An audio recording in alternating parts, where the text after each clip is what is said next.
Hello नमस्कार दोस्तों। आप सभी का आपके अपने यूट्यूब चैनल ऑफिसर्स क्लासेस 3.0 में स्वागत है। दोस्तों, जैसा कि आप सभी को पता है कि बीच में होली का त्यौहार आ गया था, जिसके कारण हम सभी लोग एक छोटा सा ब्रेक लिए थे और होली का त्यौहार में जो है इन्वॉल्व हो गए थे। तो चलिए दोस्तों, आज से एक बार फिर से जो है अपने उस एपिसोड को शुरू करते हैं, जिसका जो है मेन मुद्दा था अब एग्जाम डरेगा।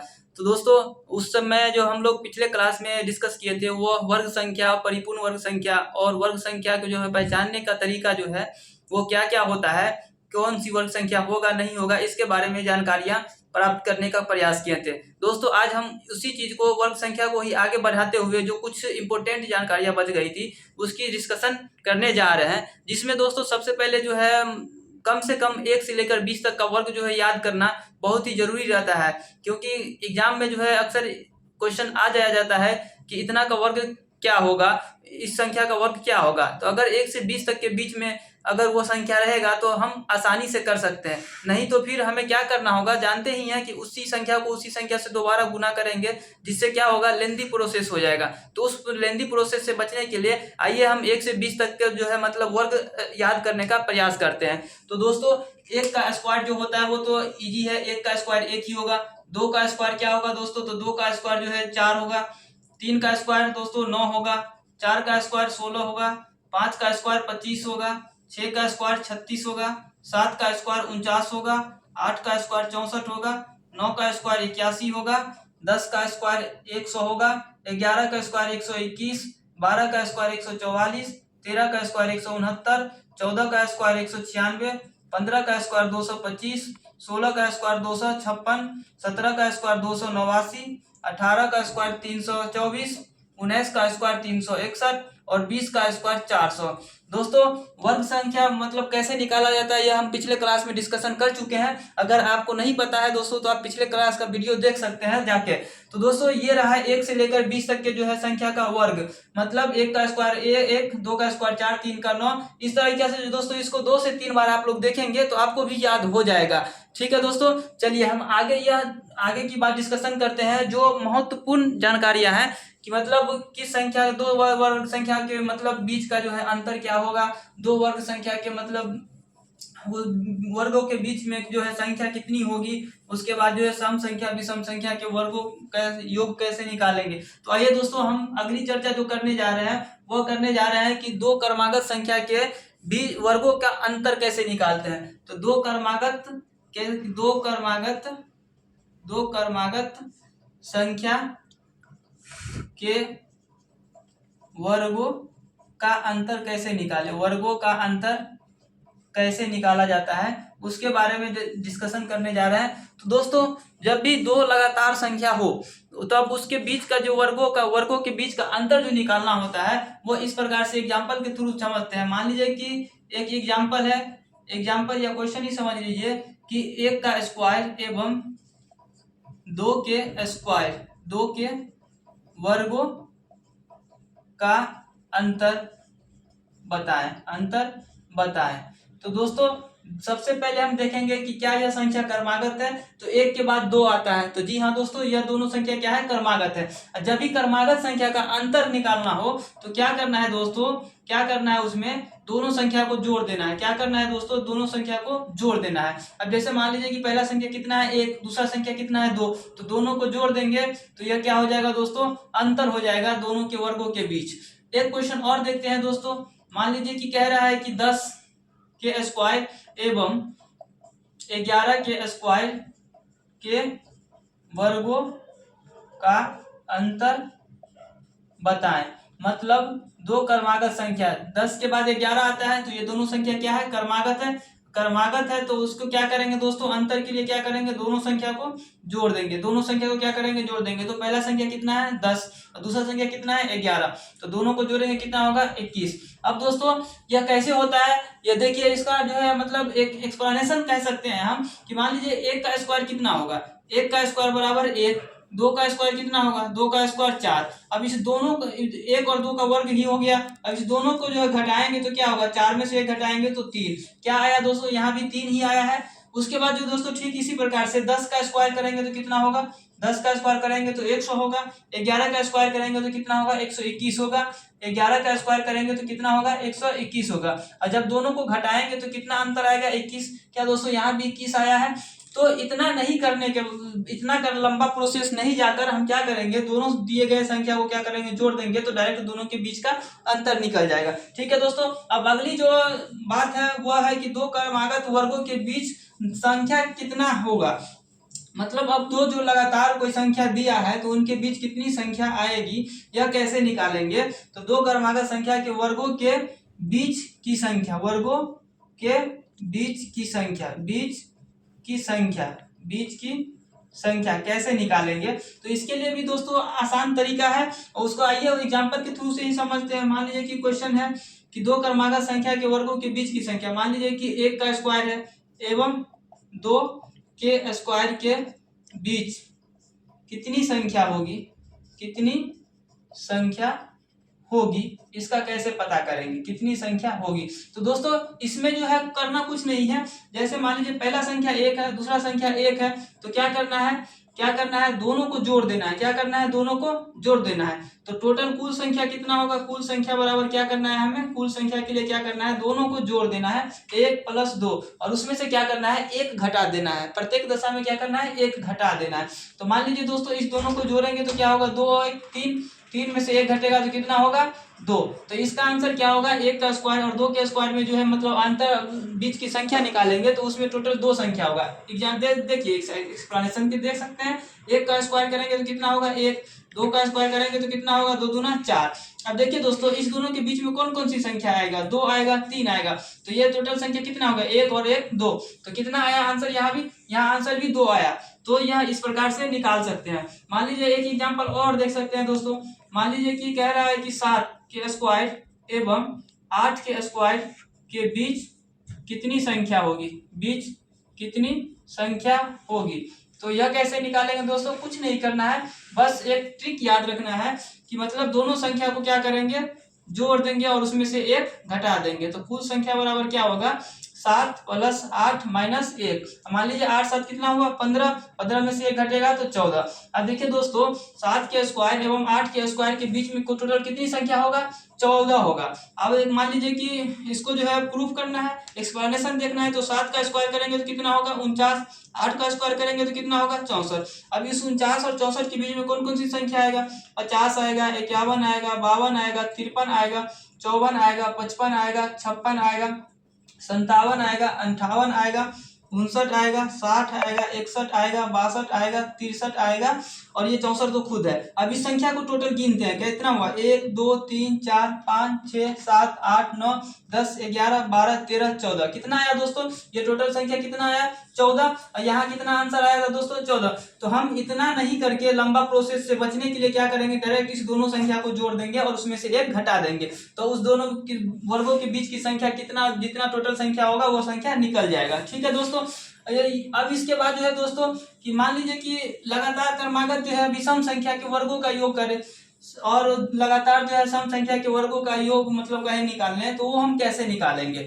तो दोस्तों याद रखिए कि सम संख्या और विषम संख्या किसको कहते हैं, वो हम पिछले क्लास में डिस्कशन कर चुके हैं। तो आइए दोस्तों डायरेक्ट हम बात करते हैं कि दो क्रमागत सम संख्या का योग, मतलब क्रमागत सम संख्या के योग, क्रमागत सम संख्या का योग, क्रमागत सम संख्या का योग कैसे निकालते हैं, क्रमागत सम संख्या का योग कैसे निकालते हैं। तो दोस्तों इसके लिए क्या करना होगा, मान लीजिए कि एग्जांपल देख लेते हैं। मान लीजिए कि क्रमागत सम संख्या क्या है, 2 4 6 8 प्लस प्लस कर दीजिए क्योंकि हमें तो योग निकालना है, +10। तो इसका जो है दोस्तों एक सटीक फार्मूला होता है, या तो आप पहले ये कर सकते हैं कि सबको जोड़ सकते हैं, 4 2 6 6 12 12 8 20 10 30। मान लीजिए कि यह मतलब छोटा 4 5 अंक दिया हुआ था तो हम आसानी से जोड़ लिए, लेकिन अगर वो लंबा संख्या दिया रहेगा तो वहां हम नहीं कर सकते हैं ये अप्लाई। तो उसके लिए क्या करेंगे, एक दोस्तों फार्मूला है। तो सम बराबर होगा क्या, जब सम संख्या होगा तब n² + n, जहां n क्या है, n कुल अंकों की संख्या है। n क्या है, n बराबर जो है कुल अंकों की संख्या है, अंकों की संख्या है, कुल अंकों की संख्या है, n बराबर कुल अंकों की संख्या। मतलब ये कि इसमें कितना अंक दिया हुआ है, तो देखिए दोस्तों 1 2 3 4 5, 5 अंक दिया हुआ है। 5 अंक दिया है तो n का मान कितना हो जाएगा, यहाँ n का मान हम 5 रख सकते हैं। कितना रखेंगे, 5। अब 5 का मान जो रखेंगे तो n की जगह पर 5 का स्क्वायर प्लस ये दोस्तों n स्क्वायर प्लस n होगा। बाई मिस्टेक वहां भी n स्क्वायर लिखा गया था, तो n स्क्वायर प्लस n होगा। तो ये 5, n का मान 5 है तो 5 का स्क्वायर प्लस 5, 5 का स्क्वायर करेंगे तो कितना होगा दोस्तों 25। अब 25 ये 5 जो है जोड़ेंगे तो कितना होगा 30।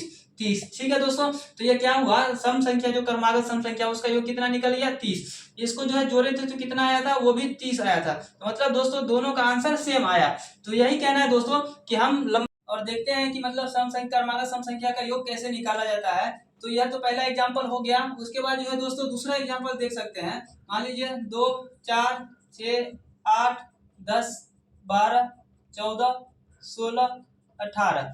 अब मान लीजिए दोस्तों इसका जो है हमें योग निकालना है। तो अब इसको जब जोड़ेंगे हम एक एक करके, मान लीजिए कि 4 2 6 6 12 8 20 30 10 40 2 42 4 46 10 56 56 56 56 होगी 6 62 62 10 72 72 8 80 10 90। मतलब लंबा प्रोसेस है 90। अब देखिए दोस्तों फॉर्मूला से जो है डायरेक्ट निकल सकता है कि सम बराबर क्या होगा, n स्क्वायर प्लस n। मतलब जब सम संख्या क्रमागत सम संख्या हो तो उसका योग का फॉर्मूला होता है n स्क्वायर प्लस n। देखिए यहाँ संख्या कितना है, 1 2 3 4 5 6 7 8 9। 9 है तो 9 का स्क्वायर करेंगे प्लस n की जगह पर क्या होगा 9, 9 9 81 और 81 और 9 90। तो दोस्तों दोनों जगह सेम आंसर ही आता है। लेकिन क्या है कि ये जब इसको जनरली नॉर्मली जोड़ेंगे तो उसमें जो है टाइम ज्यादा लगेगा, लेकिन हमें एग्जाम में टाइम ज्यादा नहीं देना है, इसीलिए हम अपने टाइम का बचत करेंगे और वहां पर क्या करेंगे दोस्तों, फॉर्मूला का यूज डायरेक्ट करेंगे। तो ये तो हो गया कि दो क्रमागत मतलब क्रमागत सम संख्या का योग कैसे निकालेंगे। अब दोस्तों मान लीजिए कि क्रमागत विषम संख्या हो तो उसके लिए क्या करेंगे, तो उसको आइए दोस्तों उसकी डिस्कशन कर। क्रमागत विषम संख्या जो है मतलब विषम संख्या का कहेगा, क्रमागत विषम संख्या का योग निकालने के लिए तो दोस्तों उसके लिए क्या करेंगे, तो इसके लिए भी दोस्तों जो है क्या है, एक फॉर्मूला है। आइए एग्जांपल के थ्रू हम समझने का प्रयास करते हैं। दोस्तों मान लीजिए कि संख्या 1 3 5 7 है और इसका कहता है योग निकालने के लिए। तो एक तो है कि नॉर्मली करेंगे, जैसे जोड़ेंगे 3 1 4 4 5 9 9 7 16, मतलब 16 आ गया। अब वो जो एक फॉर्मूला होता है दोस्तों इसका कि विषम संख्या का जब क्रमागत विषम संख्या हो तो उसका जो है मतलब सम योग क्या होगा, तो योग बराबर होता है n स्क्वायर। मतलब n मतलब क्या होगा, यहाँ अंकों की संख्या, तो अंक कितना है 1 2 3 4, मतलब 4 है तो n की जगह पर कितना देंगे 4 है। 4 का स्क्वायर करेंगे तो कितना होगा दोस्तों 16। तो देखिए दोस्तों यहाँ भी 16 यहाँ भी 16 आया। इसी प्रकार से मान लीजिए दोस्तों एक और एग्जाम्पल देखते हैं। 1 3 5 7 9 11 13 15, इसका योग कहेगा निकालने के लिए। तो फिर यह तो छोटा था इसीलिए जो है जल्दी हो गया, लेकिन इसमें तो टाइम लगेगा, इसीलिए जो है इसको जनरली नहीं जोड़ के क्या करेंगे, डायरेक्ट फार्मूला अप्लाई करेंगे। फार्मूला क्या होगा, डायरेक्ट योग बराबर n स्क्वायर होगा। ठीक है दोस्तों, n कितना है 1 2 3 4 5 6 7 8, 8 का स्क्वायर करेंगे तो कितना होगा 64। अब दोस्तों इसको भी जोड़ेंगे अगर जनरली तो देखिए 5 3 8 1 9 9 7 16 16 9 25 25 1 26 10 36 36 10 46 46 3 46 और 3 49 49 और 5 54 54 और 10 64। मतलब ऐसे भी जोड़ेंगे तो ये 64 ही आ रहा है और फार्मूला से भी जोड़ेंगे तो 64 ही आ रहा है। तो क्यों ना हम अपने टाइम को बचत करें और फार्मूला का यूज करें। तो दोस्तों हमने ये चीज़ सीखा। इसके बाद जो है दोस्तों एक दो मतलब शॉर्ट ट्रिक है, वो ट्रिक को भी हम लोग सीख लें तो ज़्यादा बेहतर। मान लीजिए कि कोई भी जब दिए गए संख्या का इकाई अंक क्या हो, दिए गए संख्या का इकाई अंक क्या हो, इकाई दिए गए संख्या का इकाई अंक 5 हो, इकाई अंक क्या हो 5 हो, तो उसको जो है क्या करेंगे, उसका योग कैसे निकालेंगे, उसका स्क्वायर कैसे निकालेंगे। तो दोस्तों मान लीजिए कि कोई संख्या एक है, कितना है 15, 15 का स्क्वायर कहेगा निकालने के लिए, तो इसके लिए ट्रिक क्या है, 25 का हो जाएगा स्क्वायर निकालने के लिए, तो इसका ट्रिक क्या है। उसी प्रकार से है जो दोस्तों मान लीजिए कि 75 का स्क्वायर कहेगा निकालने के लिए, तो इसका ट्रिक क्या है। तो दोस्तों देखिए ये किसके लिए है, जिसका इकाई अंक 5 हो, इकाई अंक इसका कितना है 5, इसका भी 5, इसका भी 5। तो जब भी ऐसा क्वेश्चन रहे दोस्तों तो क्या करना है, 5 को गुना कर देना है, 5 का स्क्वायर कर लेना है, 5 का स्क्वायर करेंगे कितना होगा 25, तो 25 लिख देना है। उसके बाद जो है दोस्तों ये देखना है क्या है, एक है तो एक यहाँ पर जो मतलब जो दूसरी संख्या दिया हो 5 के अलावा, उसके अगले संख्या से उसको गुना कर देंगे। तो यहाँ पर जो है संख्या कितना है 1, इसका अगला संख्या कितना होगा 2, तो 2 को इससे गुना कर देंगे तो ये हो जाएगा 2। तो ये कितना हो गया, 15 का स्क्वायर करेंगे तो 225। और देखिए दोस्तों, जनरली जो तरीका है 15 को 15 से ही गुना करने का मतलब है स्क्वायर निकलेगा, तो 15 पचे 75 और 15 एकम 15, मतलब 7 5 12 का 2 1 1 2 225। तो जब ऐसे करेंगे तब भी 225 आया, और ये शॉर्ट ट्रिक के माध्यम से करेंगे तो भी 225 ही आया। तो क्यों हम लेंथी प्रोसेस में फंसे, इससे अच्छा है कि हम ट्रिक का यूज करेंगे। उसी प्रकार से दोस्तों देखिए 25 का स्क्वायर कहेगा निकालने के लिए, 25 का स्क्वायर, तो 5 को क्या करेंगे गुण स्क्वायर कर लेंगे, तो 5 का स्क्वायर कितना होगा 25। और ये 5 के अलावा जो संख्या है वो कितना है 2, तो 2 के अगले संख्या से गुना करेंगे इसको, तो 2 का अगला संख्या कितना है 3, 3 को 2 से गुना करेंगे तो 6, तो जब 25 का स्क्वायर करेंगे तो 625 होगा। ठीक उसी प्रकार से दोस्तों अगर 75 का स्क्वायर कहेगा निकालने के लिए, तो सबसे पहले क्या करेंगे 5 का स्क्वायर निकालेंगे, 5 का स्क्वायर कितना होगा 25, 25 लिख देंगे। उसके बाद जो है 5 के अलावा जो संख्या है उस संख्या को क्या करेंगे उससे अगले संख्या से गुना करेंगे, तो 7 का अगला संख्या 8 होगा, तो 8 सत्ते 56, तो ये हो जाएगा 75 का स्क्वायर कितना 56 25। तो ये तो था कि जिसका इकाई अंक 5 हो। अब उस संख्या का दिए गए संख्या का मतलब जैसे 1 11 111 मतलब केवल एक ही दिया हो रिपीटेशन में, तो अब क्या करेंगे, मान लीजिए कि दोस्तों ऐसा संख्या हो 1 का स्क्वायर निकालना हो, या फिर 11 का स्क्वायर निकालना हो, या फिर 111 का स्क्वायर निकालना हो, या फिर 111 का स्क्वायर निकालना हो, फिर 1 1 1 1 करके मान लीजिए कि बहुत लंबा है, तो इसका स्क्वायर का वर्ग कैसे निकाले। तो दोस्तों इसके लिए भी एक ट्रिक है, वो ट्रिक इस प्रकार से, मान लीजिए 1 का स्क्वायर कहेगा तो कुछ नहीं, 1 का स्क्वायर तो 1 ही होगा, ठीक है दोस्तों, यहाँ तो कोई नहीं, नॉर्मल ही है। लेकिन जब कहेगा 11 का स्क्वायर निकालने के लिए, तो क्या करेंगे हम देखेंगे कि इसमें कितना 1 है, तो 2 1 है, तो 2 1 है तो 1 और 2 लिख देंगे। उसके बाद जो है दोस्तों 2 1 है तो 1 2 लिख देंगे, उसके बाद इसको घटाते क्रम में लिखेंगे, तो 2 के बाद क्या होगा 1, तो 11 का स्क्वायर कितना हो गया 121। उसी प्रकार से मान लीजिए दोस्तों कि 111 का स्क्वायर कहेगा निकालने, तो क्या करेंगे इसमें कितना 1 है, तो 1 2 3 1 है, तो 1 2 3 तक लिखेंगे, 1 2 3। उसके बाद क्या करेंगे घटाएंगे, 3 के बाद क्या, 3 से कम क्या होगा 2, और 2 से कम क्या होगा 1। तो अगर हम 111 का स्क्वायर करेंगे तो कितना होगा 12,321 होगा। कैसे होगा दोस्तों, तो ये देखिए इसका एक्सप्लेनेशन, मान लीजिए 111 का हम क्या कर रहे हैं स्क्वायर कर रहे हैं, तो 1 से गुना करेंगे सबको तो 1 होगा, फिर 1 से गुना करेंगे तो 1 होगा, फिर 1 से गुना करेंगे तो क्या होगा 1 होगा। अब देखिए दोस्तों 1 1 1 2 1 2 3 1 1 2 1, क्या आया दोस्तों 1 2 3 2 1, मतलब यहाँ भी जो आया आंसर आया वही आंसर यहाँ भी आया। तो यह लंबा प्रोसेस होता है, इसीलिए हमको इसको फॉलो नहीं करना है। हमको क्या फॉलो करना है कि डायरेक्ट नंबर देखना है कि कितना 1 है, उससे उतना लिख देना है, उसके बाद उसको घटते क्रम में लिख देना है। मान लीजिए दोस्तों कि 1 2 3 4 5 6 7 इसका स्क्वायर कहेगा निकाल, तो मल्टीप्लाई अगर हम करेंगे बाई नॉर्मली मेथड से तो बहुत टाइम लगेगा, लेकिन यहाँ अगर हम ट्रिक के माध्यम से करेंगे तो क्या होगा 1 2 3 4 5 6 7 1 है, तो हम 7 तक लिख देंगे, 1 2 3 4 5 6 7। अब इसके बाद क्या करेंगे घटते क्रम में लिखेंगे, 7 से कम 6 5 4 5 4 3 2 1, मतलब जब 7 को 1 का स्क्वायर निकालेंगे तो उसका स्क्वायर इतना होगा। तो दोस्तों हमने देखा कि यह जो है मतलब शेष जो मतलब कंसेप्ट था उसको हमने बताने का प्रयास किया। अगर आपको एक बार में समझ में नहीं आता है दोस्तों तो वीडियो को प्लीज़ दोबारा देखें, जरूर समझ में आएगा। अगर वीडियो अच्छा लगे तो वीडियो को सब्सक्राइब करें, शेयर करें। धन्यवाद।